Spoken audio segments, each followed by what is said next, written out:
أعوذ بالله من الشيطان الرجيم. بسم الله الرحمن الرحيم. قل أوحي إلي أنه استمع نفر من الجن فقالوا إنا سمعنا قرآنا عجبا يهدي إلى الرشد فآمنا به ولن نشرك بربنا أحدا وأنه تعالى جد ربنا ما اتخذ صاحبة ولا ولدا وأنه كان يقول سفيهنا على الله شططا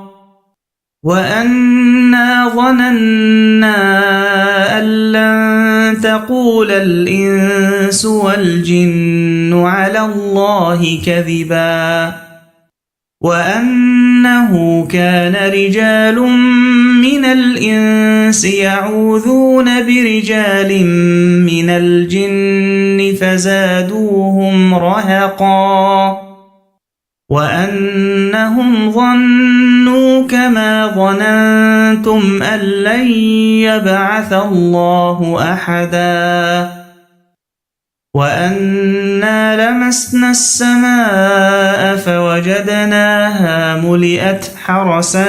شديدا وشهبا وأنا كنا نقعد منها مقاعد للسمع فمن يستمع الآن يجد له شهابا رصدا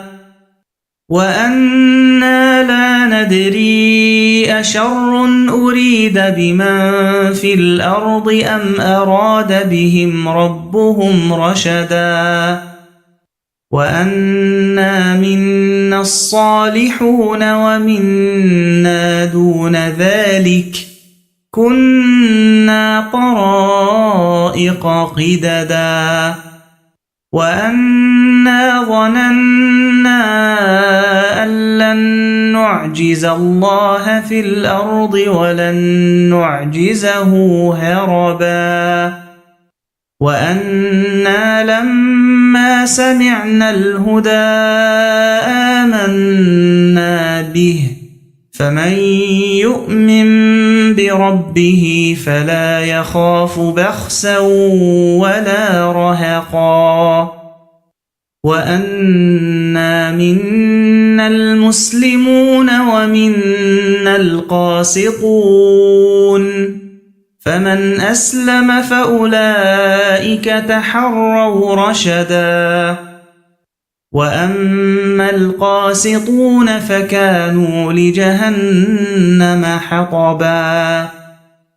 وأن لو استقاموا على الطريقة لأسقيناهم ماء غدقا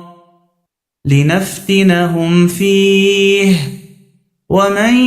يعرض عن ذكر ربه يسلكه عذابا صعدا وأن المساجد لله فلا تدعوا مع الله أحدا وأنه لما قام عبد الله يدعوه كادوا يكونون عليه لبدا قل إنما أدعو ربي ولا أشرك به أحدا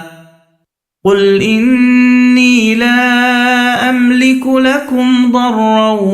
ولا رشدا قل إني لن يجيرني من الله أحد ولن أجد من دونه ملتحدا إلا بلاغا من الله ورسالاته ومن يعص الله ورسوله فإن له نار